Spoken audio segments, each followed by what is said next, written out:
श्रीमद् भागवत गीता का 18वां और अंतिम अध्याय थोड़ा लंबा है, इसलिए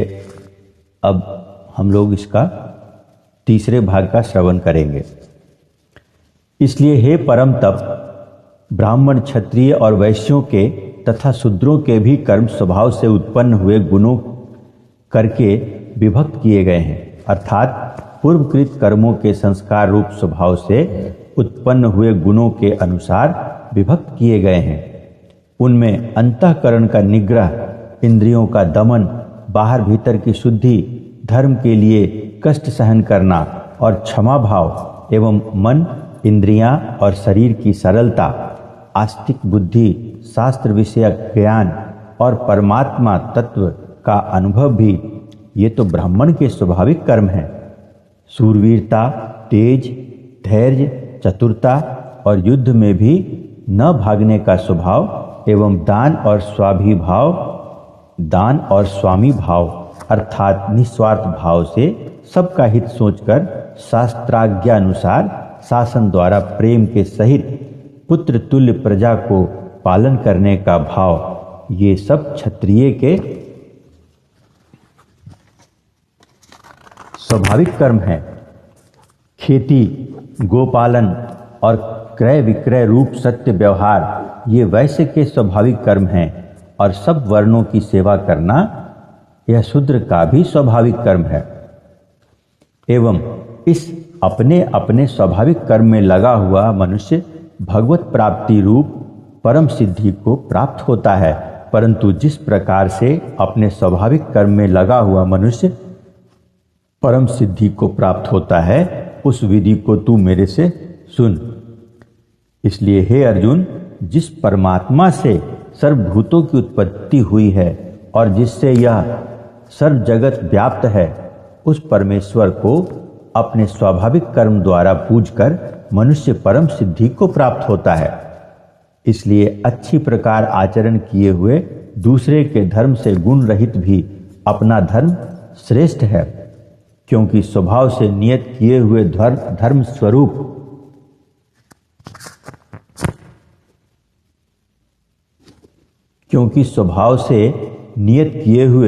स्वधर्म रूप कर्म को करता हुआ मनुष्य पाप को नहीं प्राप्त होता। अतएव हे कुंती पुत्र, दोषयुक्त भी स्वाभाविक कर्म को नहीं त्यागना चाहिए, क्योंकि धुएं से अग्नि के सदृश सभी कर्म किसी न किसी दोष से आवृत हैं। हे अर्जुन, सर्वत्र आसक्ति रहित बुद्धि वाला, स्पृहा रहित और जीते हुए अंतःकरण वाला पुरुष सांख्य योग के द्वारा भी परम नैष्कर्म्य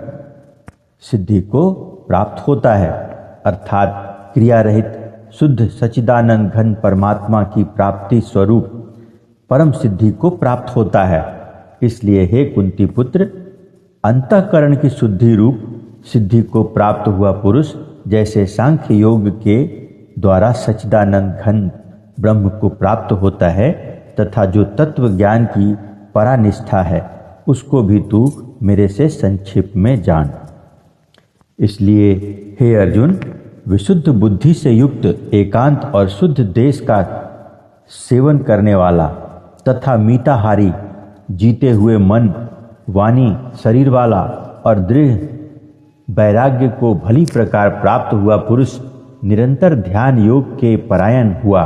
सात्विक धारणा से अंतःकरण को वश में करके तथा शब्दादिक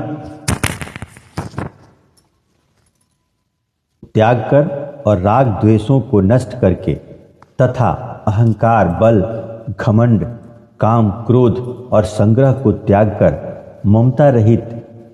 और शांत अंतःकरण हुआ सच्चिदानंद घन ब्रह्म में एक ही भाव होने के लिए योग्य होता है। फिर वह सच्चिदानंद घन ब्रह्म में एक ही भाव से स्थित हुआ प्रसन्न चित्त वाला पुरुष न तो किसी वस्तु के लिए शोक करता है और न किसी की आकांक्षा ही करता है, एवं सब भूतों में संभाव हुआ मेरी पराभक्ति को प्राप्त होता है। उस पराभक्ति के द्वारा मेरे को तत्व से भली प्रकार जानता है कि मैं जो और जिस प्रभाव वाला हूँ तथा उस भक्ति से मेरे को तत्व से जानकर तत्काल ही मेरे में प्रवेश हो जाता है, अर्थात अनन्य भाव से मेरे को प्राप्त हो जाता है। फिर उसकी दृष्टि में मुझ वासुदेव के सिवा और कुछ भी नहीं रहता। मेरे परायण हुआ निष्काम कर्मयोगी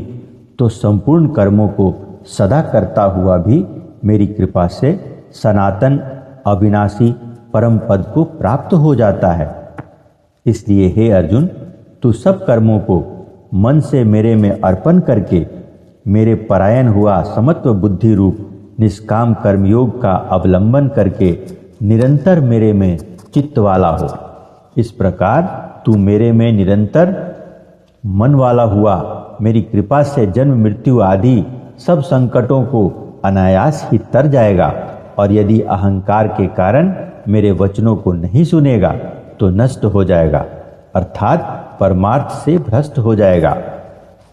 जो तू अहंकार को अवलंबन करके ऐसा मानता है कि मैं युद्ध नहीं करूंगा,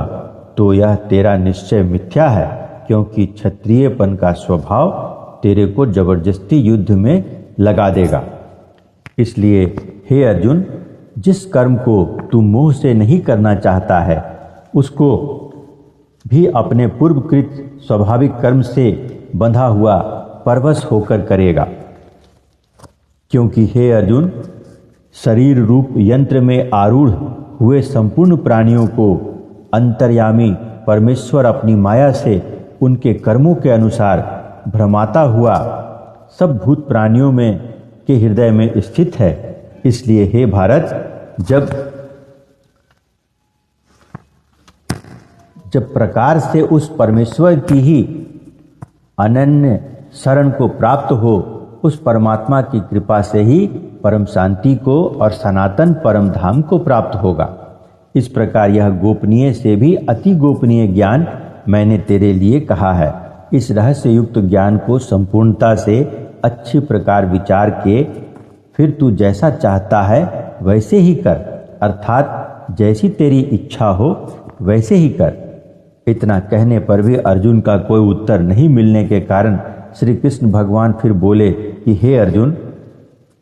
संपूर्ण गोपनीयों से भी अति गोपनीय मेरे परम रहस्य युक्त वचन को तू फिर भी सुन, क्योंकि तू मेरा अतिशय प्रिय है। इससे यह परम हितकारक वचन है, मैं तेरे लिए कहूंगा। हे अर्जुन, तू केवल मुझ सच्चिदानंद घन वासुदेव परमात्मा में ही अनन्य प्रेम से नित्य निरंतर अचल मन वाला हो, और मुझ परमेश्वर को ही अतिशय श्रद्धा भक्ति सहित निष्काम भाव से नाम गुण और प्रभाव के श्रवण कीर्तन मनन और पठन पाठन द्वारा निरंतर भजने वाला हो, तथा मेरा शंख चक्र गदा पद्म और किरीट कुंडल आदि भूषणों से युक्त पीतांबर वनमाला और कौस्तुभ मणिधारी विष्णु का मन वाणी और शरीर के द्वारा सर्वस्व अर्पण करके अतिशय श्रद्धा भक्ति और प्रेम से विह्वलता पूर्वक पूजन करने वाला हो, और मुझ सर्वशक्तिमान विभूति बल ऐश्वर्य माधुर्य गंभीरता उदारता वात्सल्य और सुहृदयता आदि गुणों से संपन्न सबके आश्रय रूप वासुदेव को